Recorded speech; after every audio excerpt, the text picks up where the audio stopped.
시청자 여러분 안녕하셨습니까? 임영빈입니다. 코로나19로 인한 사망자가 전 세계적으로 속출하고 있는데 특별히 요양병원에서 많은 어르신들이 집단 감염되어 돌아가시는 안타까운 사례가 세계 이곳저곳에서 나타나 마음이 참 무겁습니다. 어르신들은 각별히 조심하셔야 하고 또 어르신들과 접촉이 잦으신 분들도 꼭 위생을 철저히 지키시기 바라겠습니다.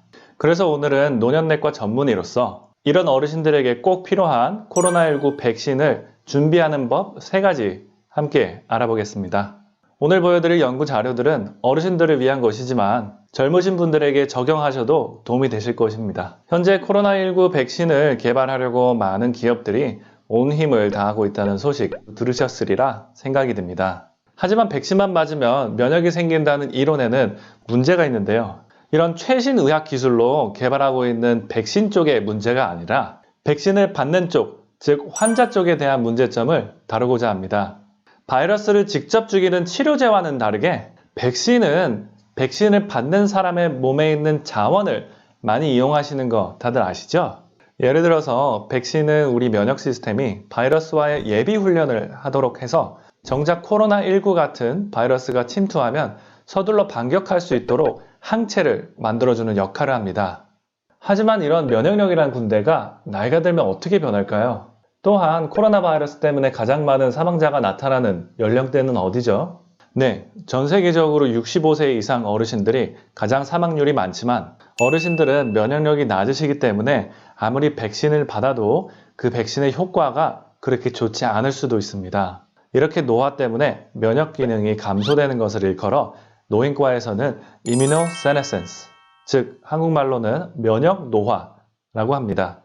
이렇게 면역 노화로 인한 백신의 효율성이 저하는 매년 독감 예방에 이미 나타나고 있는데요. 젊은 분들이 독감 백신을 받으면 70에서 90%의 분들이 항체를 만들어 효과적으로 예방하지만 65세 이상 시니어 분들 중 30에서 50%만 효과를 봅니다. 그래서 코로나19의 경우에도 백신이 가장 필요하신 분들은 어르신인데도 불구하고 이 면역 노화 때문에 항체를 제대로 구축하지 못해서 효과를 제대로 못 보실까 걱정되어 이 영상을 제작하게 되었습니다. 이 면역 노화는 매우 복잡한 분야라 여러분들이 다 이해하실 필요는 없으세요. 하지만 시청자 여러분들이 직접 실천할 수 있는 3가지만 엄선하여 말씀드리려 합니다. 첫째, 우울증을 검사받고 치료받으시는 것입니다. 장년기에는 배우자와 이별을 하는 경우나 가족 질병 때문에 거동이 불편해서 고립되는 경우가 많아 우울증이 생기기 참 쉬운데요. 한 연구 결과에 의하면 우울증이 있는 어르신들이 백신의 효과가 더뎠다는 연구가 있습니다. 집에서도 쉽게 검사할 수 있는 우울증 자가진단 테스트에 대해 예전에 중앙일보에서 취재한 기사가 있으니 우울증이 우려되시는 분들은 하단 링크를 클릭하셔서 검사해 보시기 바랍니다. 두 번째는 바로 운동입니다. 운동? 이 시국에 무슨 운동을 하라고? 네, 맞습니다. 시국이 이럴 때야 더욱 운동을 하셔야 합니다. 운동을 하면 그저 면역력만 올라가는 것이 아니라 실제로 백신의 효과도 올려준다는 연구 결과들이 많습니다. 이 그래프를 보시면 65세 이상 시니어 분들께 땀이 나도록 운동을 시킨 결과 운동을 하지 않으신 분들에 비해 백신의 효과를 이렇게나 많이 보았습니다. 현재 유튜브에도 실내에서 운동하는 방법을 가르치는 영상들이 참 많으니 꼭 운동하시기 바랍니다. 세 번째는 zinc 또는 아연이라는 미네랄을 복용하는 것입니다. 아연은 면역력과 아주 밀접한 관계가 있습니다. 우리 몸의 흉선이라는 기관에서 면역력을 관리하는 T세포를 만드는데 그림에서 보시다시피 이 흉선은 나이가 들수록 줄어듭니다. 면역노화의 큰 이유를 많은 학자들은 이 흉선의 퇴화 때문에라고 생각하는데요. 이 흉선에서의 면역세포 생산 과정에서 이 아연이 꼭 필요로 합니다. 이걸 바탕으로 하여 권위적인 의학저널인 JAMA에서 아연 복용과 백신의 효과의 연관성에 대해 발표를 했는데요. 700여 명의 시니어 분들께 아연을 복용했을 때 확연하게 백신이 더 잘 들었습니다. 또한 2010년에 한 논문에서는 아연을 사용하여 실험실에서 사스 바이러스의 복제를 성공적으로 제압했다고 발표했습니다.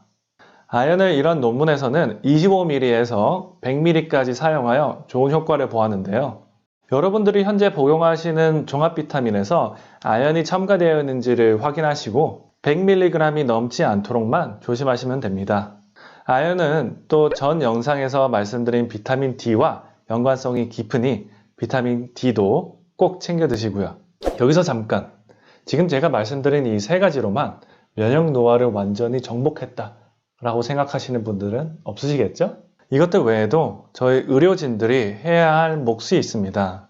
예를 들어 백신을 한번 맞고 얼마나 후에 또 다시 한번 맞게 해야 하는지, 또 예방접종을 할 때 부스터를 함께 드려야 되는지 등등 한창 많은 연구가 진행되고 있습니다. 오늘 영상에서는 여러분들이 직접 하실 수 있는 포인트만 잡아드렸습니다.